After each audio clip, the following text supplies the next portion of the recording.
दरम्यान मंत्री गिरीश महाजन यांनी पालकमंत्री पदासंदर्भातल्या वक्तव्यावर आता स्पष्टीकरण दिलंय। धुळ्यातील कार्यक्रमात सर्वजण माझा पालकमंत्री म्हणून उल्लेख करत होते, नाशिकमध्येही त्याच प्रकारे संबोधत होते, म्हणून मी असं म्हटल्याचं गिरीश महाजन यांनी सांगितलेलं आहे। तर मी पालकमंत्री नाही, अजून व्हायचो आहे असं महाजन म्हणाले।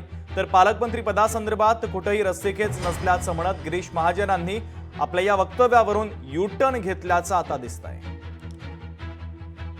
भाऊ, धुळ्याला तुम्ही भाषण करताना मी पालकमंत्री होतोय असं वक्तव्य आलंय, ते अनावधानाने आलंय की काय? नाही, मी असं म्हटलं नाही मी होतोय म्हणून।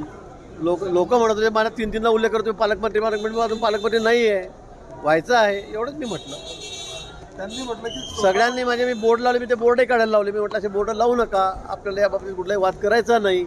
आपल्या नियमाने राज्याचे जे मुख्यमंत्री असतात ते कुणाला मंत्री करायचं, कुणाला राज्यमंत्री करायचं, कुणाला पालकमंत्री करायचं आणि कुणाला कुठली खाती द्यायची हा सर्वस्वी अधिकार त्यांचा असतो।